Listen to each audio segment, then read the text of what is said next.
Sir నమస్తే. నమస్తే. యాక్చువల్గా ఎప్పుడు ఇటు ప్రతిపక్షాలు కానీ చాలా వరకు మాత్రం ఎప్పుడు చూసుకుంటూ వచ్చినా కానీ మన దగ్గర కామెంట్స్ ఏంటంటే ఇటు టీఆర్ఎస్ని కానీ బీజేపీని కానీ ఢిల్లీలోనేమో దోస్తీ గల్లీలో మాత్రమే కుస్తీ అన్నట్లుగా చెప్పేటువంటిది అసలు ఎక్కడ చెడింది అంటారు వీళ్ళిద్దరికి? సో వాస్తవానికి కూడా బీజేపీ టీఆర్ఎస్ మధ్యలో పెద్ద గొడవలు ఏం లేవు. ఇప్పుడు జరుగుతున్నది కూడా ఒక మిత్ర ఘర్షణనే. సో ఇప్పటివరకు జరిగినవన్నీ కూడా అన్నీ బీజేపీ టీఆర్ఎస్ అనుకునే చేసినట్టుగా మనకు భావించాలి. సో ఈ యొక్క కేసు విషయంలో మాత్రం ఇక్కడ చెడిందని మనం భావించాలి. ఎందుకంటే ఎమ్మెల్యేల విషయంలో మునుగోడు ఎన్నికలకు ముందే చేర్చుకోవాలని చెప్పి బీజేపీ భావించింది. సో ఈ విషయం కొంత టీఆర్ఎస్ తెలియకుండానే బీజేపీ ఆపరేషన్ చేసింది. మిగతావన్నీ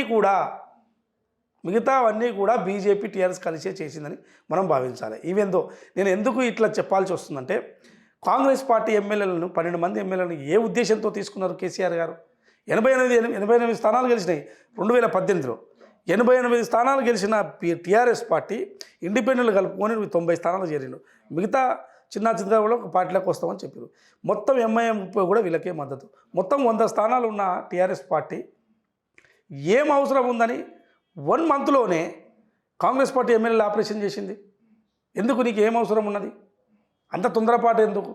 అంటే ఇక్కడ లోక్సభ ఎన్నికలు వచ్చేసరికే కాంగ్రెస్ పార్టీ ఎమ్మెల్యేలందరూ కూడా టీఆర్ఎస్లో చేరితే కాంగ్రెస్ పార్టీ బలహీనమవుతుంది కాబట్టి మేము ఎంటర్ అవుతామని చెప్పి బీజేపీ భావించింది. అంటే ఇది బీజేపీ ఆలోచన కానీ ఇది టీఆర్ఎస్ ఆలోచన కాదు, కేసీఆర్ గారి యొక్క ఆలోచన కాదని నేను నా యొక్క అంచనా వేస్తున్నా.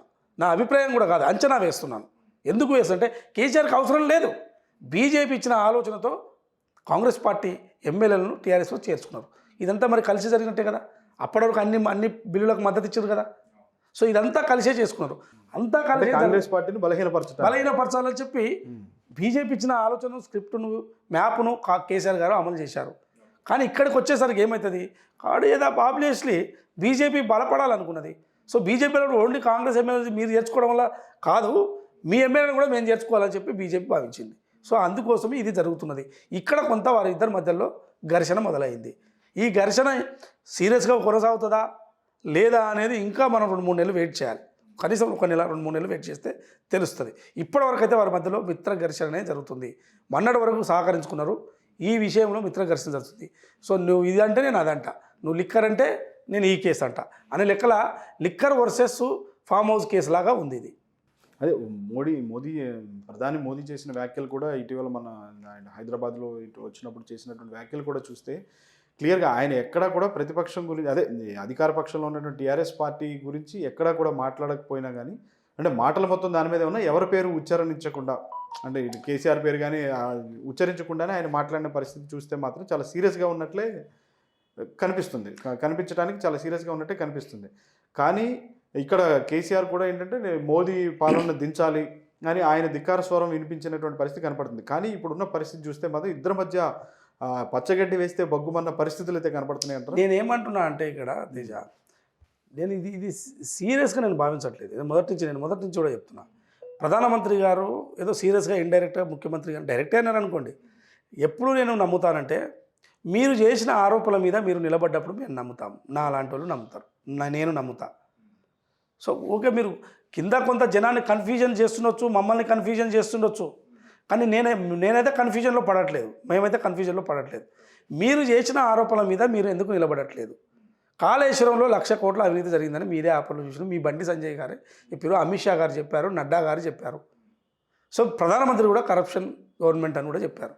సో మీరు చేసిన ఆరోపణల మీద మీరు నిలబడకుండా మీరు ఏదేదో చెప్తే మేము నమ్మం. కాబట్టి ఆరోపణలు చేసిన అంటే కేవలం ఆరోపణలను మనం ఒప్పుకోండి, లేదా అవినీతి జరగలేదని ఒప్పుకోండి, తప్పులేదు.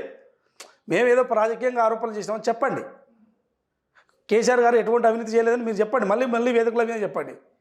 కానీ పెద్ద ఆరోపణలు చేసి జైల్లో వేస్తాం, రేపే వేస్తాం, రేపు మేము గది రెడీ చేసినాం, ఆయన ఖైదీ నెంబర్ కూడా 410 రెడీ చేసినాము, ఇట్లా చెప్పి మీరు ఇప్పటివరకు దాని మీద విచారణ జరుగుతలేదంటే మేము ఎట్లా నమ్మాలి? బీజేపీని ఎట్లా నమ్మాలి? సో మీరిద్దరు మిత్రులు అని చెప్పి నేను నమ్ముతున్నాం.